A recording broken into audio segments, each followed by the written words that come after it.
Bonjour à toutes et à tous. Le 20 mars, nous célébrons la journée internationale de la francophonie.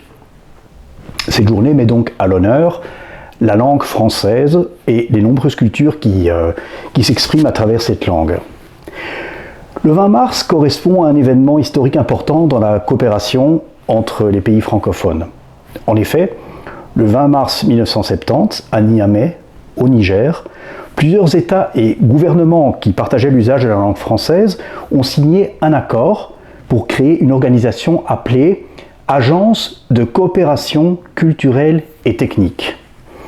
Cette agence a pour objectif de développer la coopération entre différents pays francophones, et ça dans différents domaines particuliers. La culture, l'éducation, la science et le développement. Et avec le temps, cette organisation a évolué et est devenue l'actuelle organisation internationale de la francophonie qui rassemble aujourd'hui de nombreux États et gouvernements dans le monde.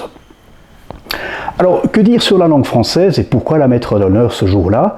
Mais je voudrais pas me répéter par rapport à la vidéo que j'ai créée il y a à peu près un mois, un petit peu plus, au sujet de la motivation pour apprendre la langue française. C'est une vidéo que j'ai publiée également sur mon canal, que vous allez trouver si vous cherchez dans la série des vidéos, dans la série Motivation pour apprendre une langue. Donc j'ai fait une vidéo pour chacune des langues que je connais, et j'ai essayé de mettre en exergue la motivation qui pourrait y avoir pour apprendre chacune de ces langues, que ce soit le français, l'anglais, le français aujourd'hui, le néerlandais, l'allemand, l'espagnol, le portugais, l'italien, l'allemand, le grec, j'espère que j'ai oublié, l'anglais bien sûr, j'espère que j'ai oublié aucune langue.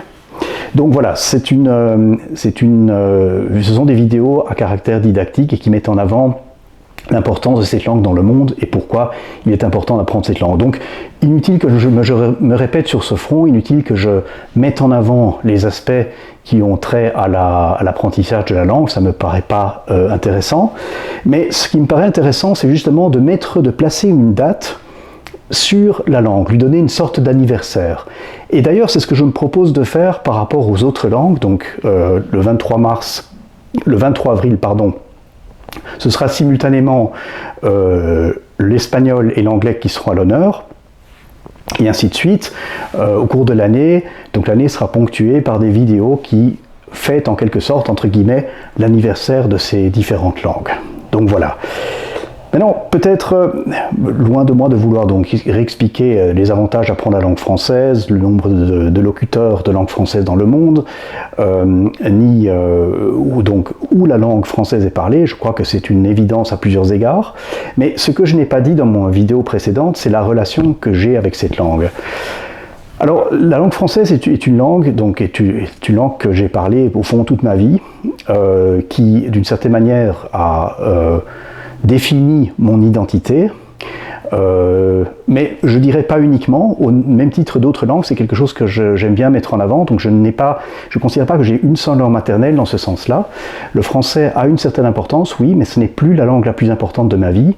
Cette langue a été remplacée par l'espagnol, par l'allemand, d'une certaine manière, l'anglais, pourrait-on dire aussi, donc ce sont des langues que je parle très régulièrement et très souvent, et peut-être l'italien aussi d'une certaine manière, et dans cette mesure-là, le français, que je parlais beaucoup pendant mon enfance en Belgique, c'est quelque part un petit peu marginalisé. Mais ceci dit, ça reste quand même la langue de tout mon entourage familial, ça reste aussi la langue parlée par 40% des Belges, et par près de 20% des Suisses. Donc cette langue est représentée dans mes deux pays dont je suis ressortissant, la Belgique et la Suisse. Et dans cette mesure-là, c'est une langue qui fait partie de mon patrimoine. C'est aussi une langue qui m'a quand même ouvert la porte à l'apprentissage des langues latines et qui me l'a grandement facilité. Donc, ayant fait mes études en français,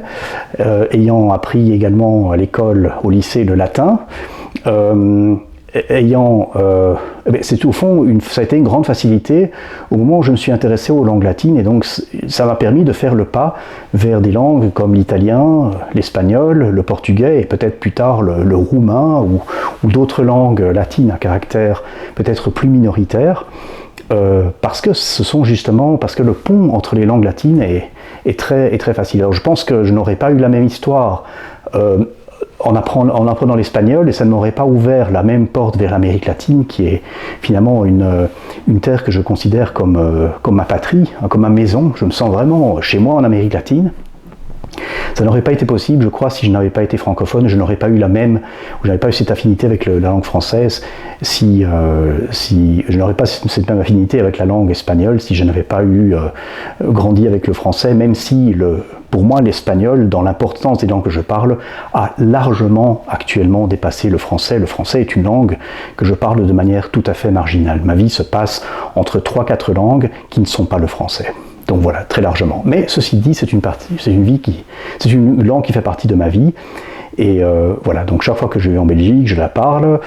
Pour se rendre en Belgique, on traverse la France, en partie, ou l'Allemagne, mais en tout cas la France, en grande partie. Donc on évolue de territoire francophone en territoire francophone. J'ai beaucoup d'amis très chers qui sont de langue maternelle française. C'est la langue que j'utilise pour communiquer avec mon père, avec mes oncles et tantes, avec un certain nombre d'amis, avec mes frères et sœurs. Donc voilà, c'est une langue qui, dans cette mesure-là, a une grande importance. Ça, c'est l'importance de la langue française. Alors je profite aussi de cette vidéo pour mettre en avant un petit événement que je trouve intéressant, que j'ai relevé. La bibliothèque de la ville d'Olten, dans le canton de Soleure, a mis en place un petit cours de conversation en français, dont la première édition était hier, donc en date du 19 mars 2026. Je ne sais pas si cette date a été mise en place exprès par rapport eu égard à cette journée de la francophonie, donc aujourd'hui, vendredi 26 mars 2026. Il y aura 2 éditions de ce même petit cours de conversation, une mi-avril et une mai, et je ne sais pas si la bibliothèque d'Olten a l'intention de continuer. Mais si vous écoutez cette vidéo, si vous habitez dans la région et si vous avez l'intention et si la langue française vous intéresse, je vous conseille d'y aller. Je ne suis pas du tout un animateur, mais j'y vais là-bas presque en tant que peut-être participant et plutôt observateur neutre. Je suis très curieux de voir aussi comment les Suisses alémaniques ou comment les étrangers qui habitent dans la région de Soleure et d'Olten appréhendent la langue française et dans quelle mesure cette langue peut être intéressante pour eux. Voilà. Sur ces quelques paroles, je souhaite terminer cette vidéo, je souhaite la clôturer en vous souhaitant une très belle journée, un très bon week-end et à très bientôt. Au revoir à tous.